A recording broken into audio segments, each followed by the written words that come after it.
The Desperate Plea. The Deep Space Monitoring Station orbiting Jupiter registered the anomaly first. A ship, unlike anything in Earth's databases, materialized at the edge of the solar system. Its hull was crystalline, shimmering with colors that defied human visual perception. Within hours, every major government knew of its presence. Colonel Sarah Chen watched from the command deck of the UES Sentinel as the alien vessel approached Earth's defense perimeter. They're broadcasting on all frequencies, her communications officer reported. It's a distress signal. The message, translated through an impossibly advanced algorithm that seemed to work on thought patterns rather than language, filled the bridge speakers. We come in desperation. The Nexian Alliance seeks humanity's aid. The Croth consume all they touch. Please, you must help us. The United Earth Council convened an emergency session. Ambassador Kralvex of the Nexian Alliance stood before them, his four-armed frame trembling with exhaustion. His race looked vaguely humanoid, but with iridescent skin that shifted colors based on emotion. Currently, it was the gray of deep despair. For 3,000 of your years, we have maintained peace across 17 star systems, Kralvex explained, his voice resonating with harmonics that suggested multiple vocal cords. We developed technology, art, philosophy. We believed warfare was beneath civilized species. The holographic display showed planets burning, cities reduced to ash, and beings of various species being herded into processing centers. The Croth came from beyond known space. They do not negotiate. They do not conquer. They consume. Entire worlds stripped of resources, populations harvested for biomass. 7 civilizations have already fallen. General Marcus Reeves leaned forward. Why come to us? We've barely established colonies in our own system. Kralvex's skin flickered with what might have been embarrassment. We intercepted your broadcasts decades ago. Your history, it fascinated us, horrified us. A species that survived its own violent nature, that turned its capacity for destruction into tools for exploration. We thought you primitive, dangerous. And now, President Elena Martinez asked. Now we understand that sometimes survival requires embracing what we fear. Your species knows war. You understand sacrifice. You possess what we lack, the will to do what must be done, regardless of the cost. The council debated for hours. Some argued for isolation, others for limited support. But when reports came that the Croth had detected humanity's presence and marked Earth for eventual consumption, the decision crystallized. President Martinez stood. Ambassador, please understand something about humans. When we commit to a fight, we don't do it halfway. If we join this war, we will transform our entire civilization to win it. Are your people prepared for what that means?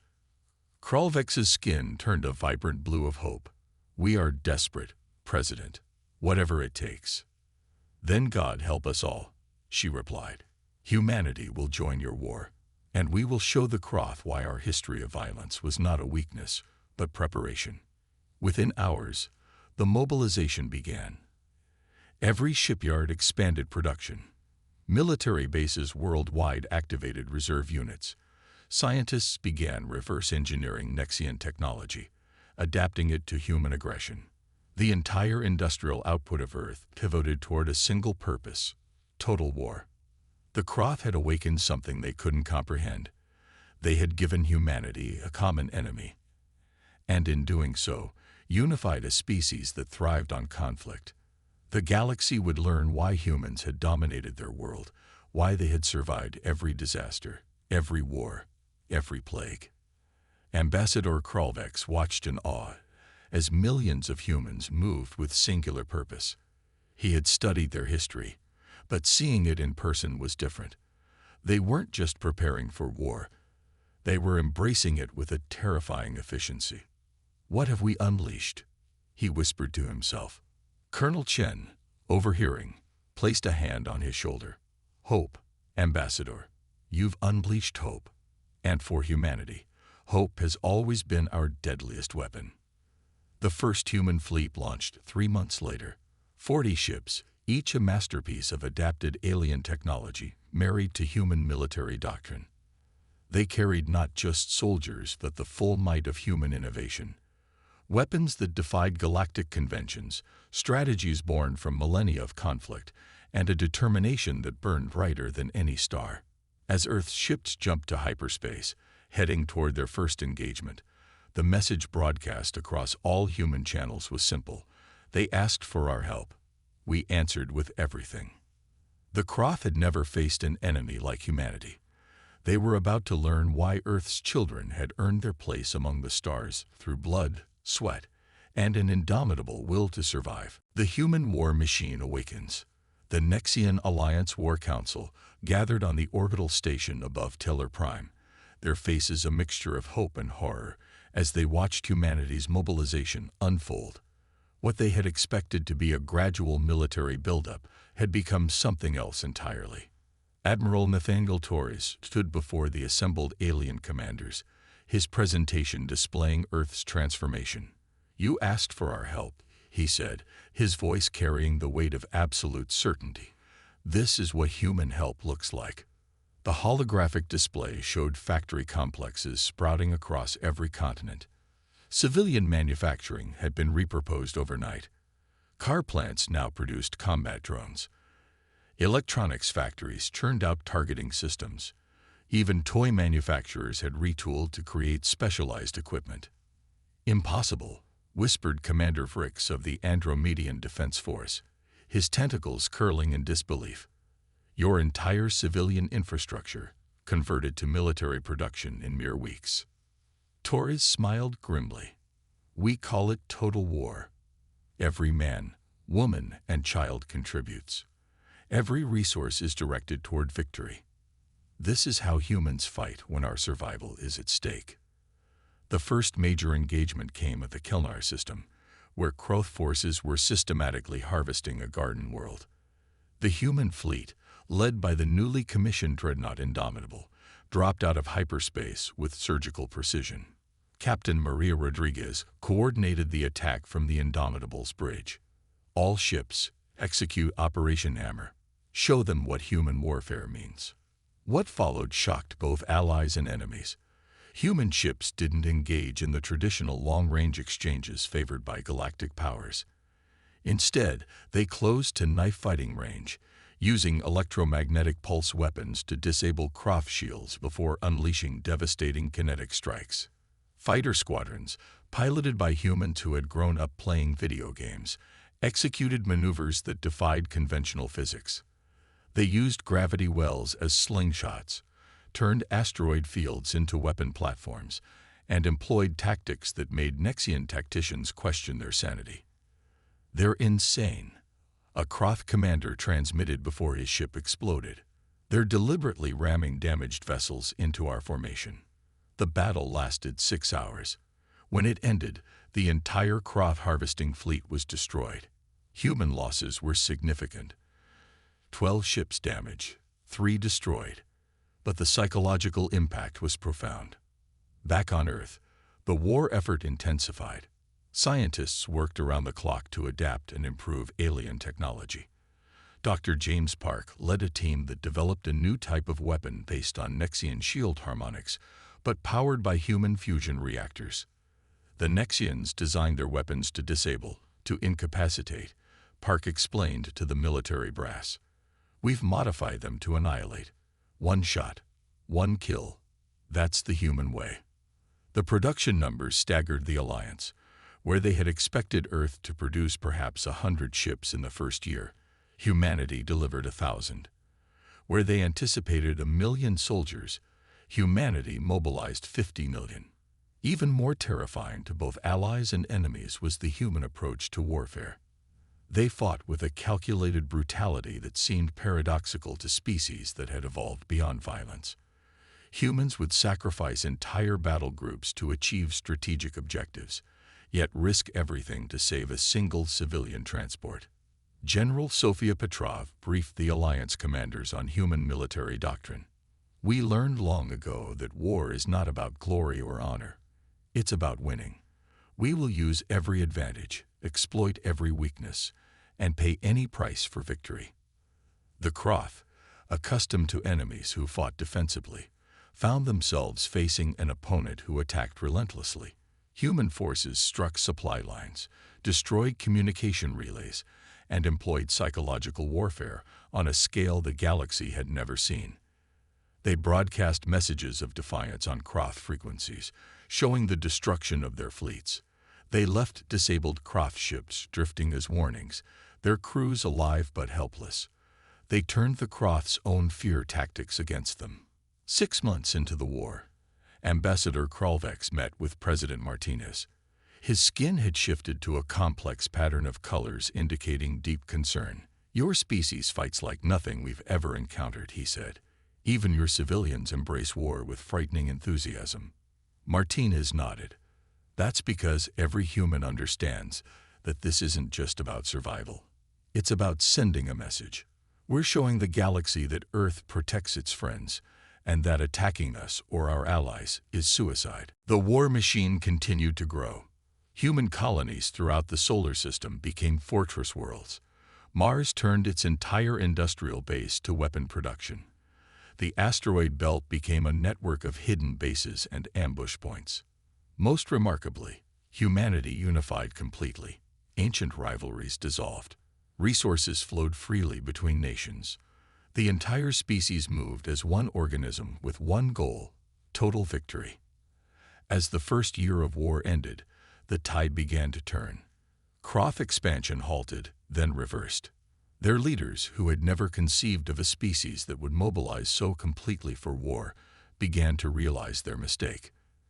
They had awakened humanity's oldest instinct, the drive to protect the tribe at any cost. And in this case, humanity had decided that the entire Nexian alliance was part of their tribe. The galaxy would never be the same. Victory through overwhelming force. The turning point came at the Battle of the Void Nebula, where Admiral Chen executed what military historians would later call the most audacious maneuver in galactic history. Using captured Kroth technology reverse-engineered by human scientists, she led a fleet of 200 ships directly into the heart of enemy territory. "All vessels, prepare for Operation Tsunami." Chen's voice echoed across the fleet comms. "Remember, we're not here to fight fair. We're here to win." The human fleet emerged from hyperspace inside the Kroth's primary staging area, a feat previously thought impossible due to gravitational interference. But human engineers had found a way, combining Nexian navigation systems with Earth's quantum computing breakthroughs. What followed was 20 hours of continuous combat. Human ships fought with a ferocity that stunned even their allies. When the destroyer Relentless lost its engines, Captain Brooks deliberately overloaded his reactor, turning his ship into an improvised bomb that took out 3 Kroth dreadnoughts. The victory opened the path to the Kroth homeworld, but it was humanity's psychological warfare that truly broke the enemy. General Hassan coordinated a galaxy-wide propaganda campaign, broadcasting images of human industrial might and military victories on every frequency. "We want them to understand," Hassan explained to his staff, "that we're not just winning battles. We're showing them that humanity can outproduce, outfight, and outlast them. We're breaking their will." The final assault on the Kroth homeworld involved the largest fleet action in recorded history. 800 human ships, supported by 200 Nexian Alliance vessels, faced the desperate last stand of the Kroth Empire. But it was on the ground where humanity truly distinguished itself. Marine Colonel Jack Thompson led the assault on the Kroth capital. His forces employed tactics that combined medieval siege warfare with advanced technology, using orbital bombardment to create deliberate avalanches and earthquakes. "Sir, the Nexian observers are protesting our methods," his aide reported. Thompson's response became legendary. "Tell them we're not here to be civilized.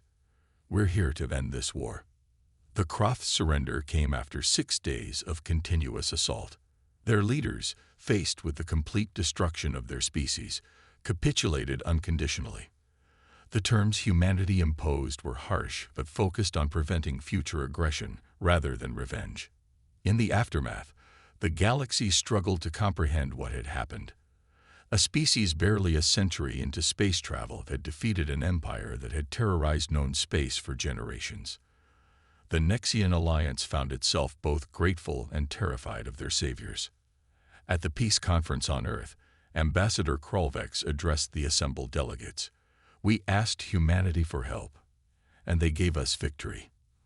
But they also showed us something we had forgotten, that sometimes peace must be won through strength." President Martinez responded with words that would echo through history. "Humanity doesn't seek war, but we will not shy from it. We fight not because we hate what is in front of us, but because we love what is behind us. The galaxy should remember that." The post-war period saw remarkable changes. Humanity established the Terran Defense Initiative, a rapid response force designed to protect Alliance members.